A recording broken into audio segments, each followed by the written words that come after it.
Aloha, dear free souls. Today I wish to speak on this period of change and everything that is coming towards us. You know, I see all the fighting, all this separation in the world going on, and this is truly saddening.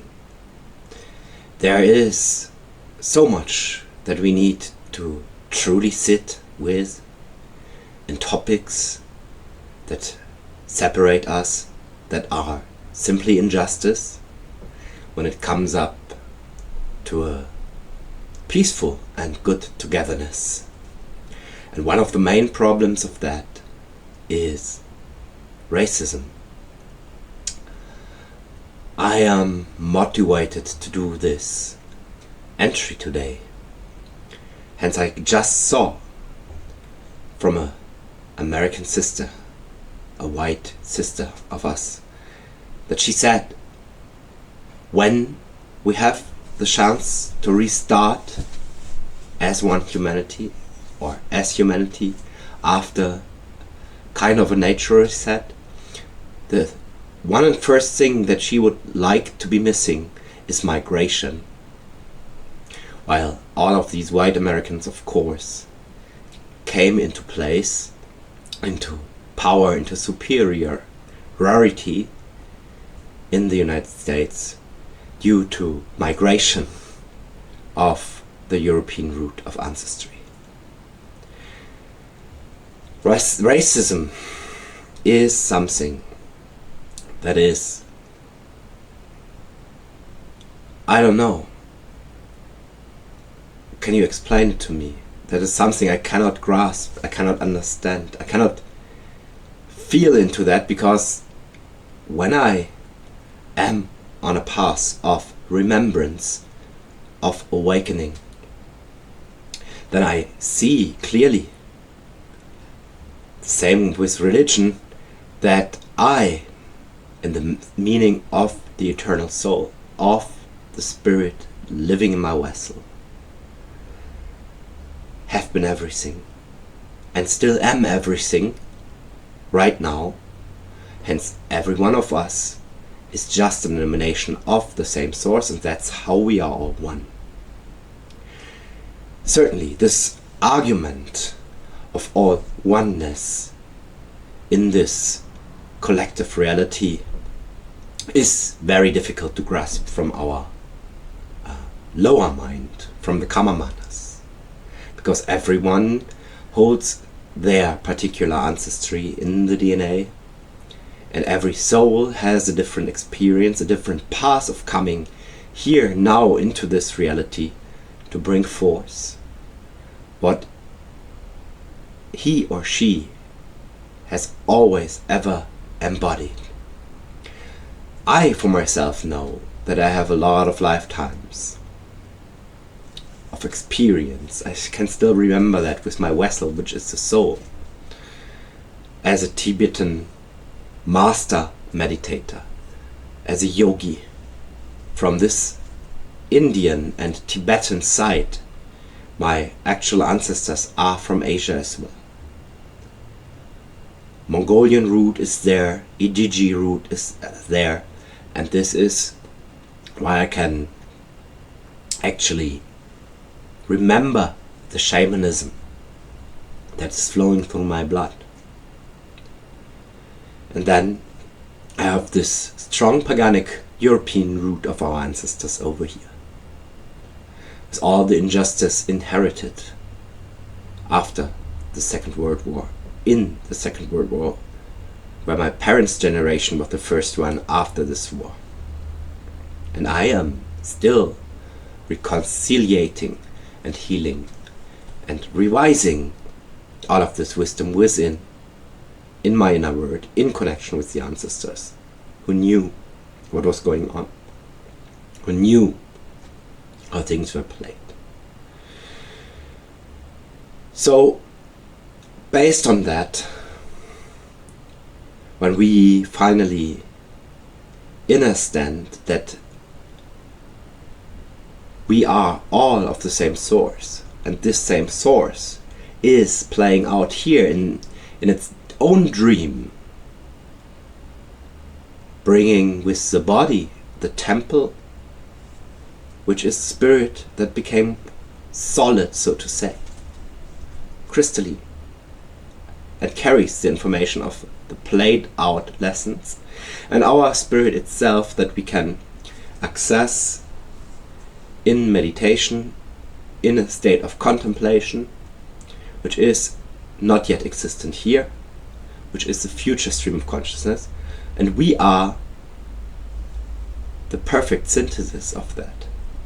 Now, always now, that we hold it all, so that all we ever wish to become in consciousness itself is already given due to cause and effect when we bring the light of the future consciousness deep within our unconscious, our darkness that we have yet to remember, which is all given in the DNA, in the trauma, in our ancestry.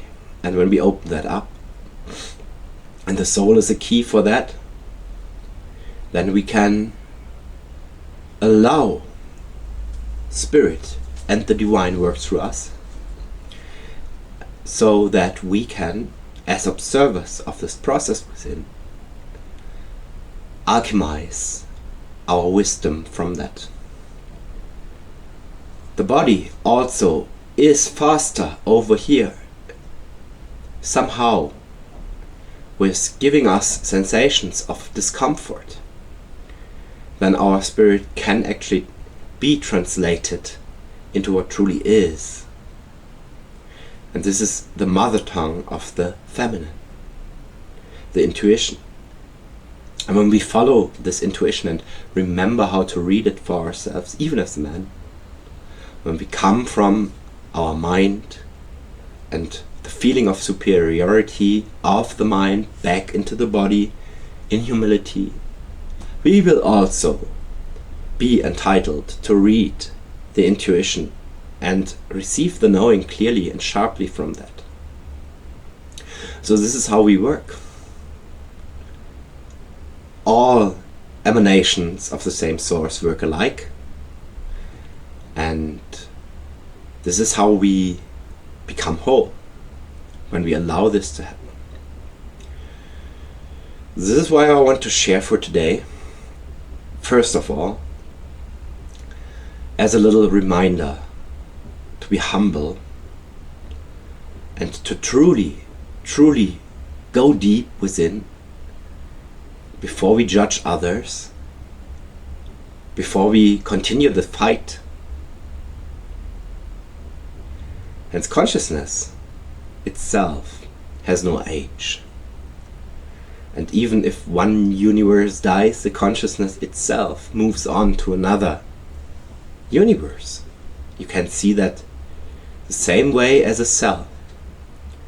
All of us together are the multiverse. And it doesn't matter if we live on Earth or somewhere else within what we can see and understand in the meanwhile. Consciousness is the same. And through our heart and the higher heart, we can quantum entangle to these other places, in case that we used our spirit, in case we used our light to restore love from the density that we deem darkness. And just by that, we will see everything clearly. Just like that, the fear falls away, and we become a vessel of that same love that we create, procreate from our materia prima, which is the darkness within, the unconscious. It's nothing more than unconscious. We bring what was back into consciousness, and thereby we step through a gate, through a portal within ourselves into our liberation, because there's nothing left over that binds us to this place that I still love to call home. Earth is a sacred place where all of that plays out. And so many different origins here. Why is it like that? Because free will and the reaction of the mind to learn the lessons in cause and effect is truly that what we have to learn to become higher dimensional. And it's not limited to the fifth dimension.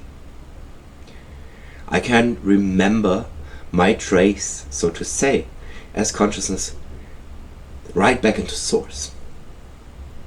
And all of this beautiful storytelling, the fairy tales of the new, that we call all of these stories from our ancestors in the stars, becomes a story of remembrance, but not of identification. It's like telling your kids a fairy tale, so that moral and virtues can be adopted. This is what the Dharma is, and we remember from our inside. Just wish to pass this to you, so you can stop the fighting. The same applies to religions and to all the topics that are in the focus of fighting, of humanity.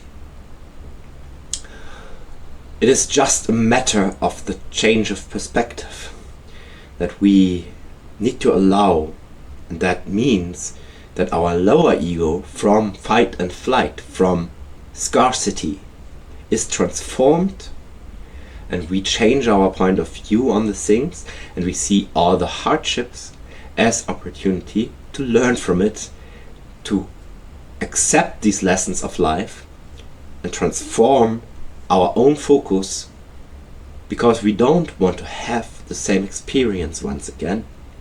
And I promise you that by the prayer we use and the meditation while we receive the reply from our prayer from the universe, serves to shape this focus that then is in alignment to our divinity, that has a certain aim of what we wish to become over here due to the experiences made.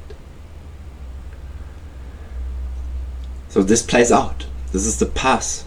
For us it's pathless because we cannot remember exactly how it looks, what we wish to become. But when we go inside and from there we transform, the path forms. We just need to walk it. A little inspiration. And when you achieved the switch of perspective, you'll see that you find inner peace. You'll see that everything is always ever perfect. When I look at things from the eagle's perspective, if you would say so, from a very high dimensional point of view, all is always ever perfect. Allow that to happen. And don't be afraid to dive deep into your own body. Let's use the body for the word darkness and replace it. Into your own ancestry. Remember your roots. Then see where you live today. See how your ancestors came there. See what they caused in warfare and fighting, maybe, to establish themselves in a certain region. And when you see all of that, and when you have the higher view from your higher heart, practice forgiveness. I can totally understand that when you just got hurt, by example given your ex-partner, and they betrayed you, that you are not willing to forgive. And this is not the question, of course. I can also see that when you have had the experience of abuse, or your children, and there is someone accused who was the perpetrator that you cannot forgive, that's fine. For the moment, it is fine. But by not being able to forgive, and for the topics of ancestry, which is not a direct consequence on your life today, I suggest the practice. Hence, there you practice humility. And this shows, when you are holding a grudge today, this shows you the direction of divine love, which is the aim of becoming, which is the return home, no matter where you are. If you're on Earth, if you're on Venus, if you're on Mars, if you're on Aldebaran, if you're in Lyra, in Arcturus, wherever you are. When you practice the forgiveness for all of these perceptions that you have, that are a gift, so you can remember, then you cut the cords with what makes you angry, with everything that holds up a conflict, an inner conflict of yourself, and you pacify it, and thereby can integrate into your essence. Right, my dear ones, have a beautiful day, take care, and be kind to your neighbors, be love, and try it, how your perception and how your experience of your life transforms. Also with the little things in life, which is gratitude, and which is residing in stillness if it is needed, if everything is too much. Lak'ech Ala'kin, Shalom and Namasté.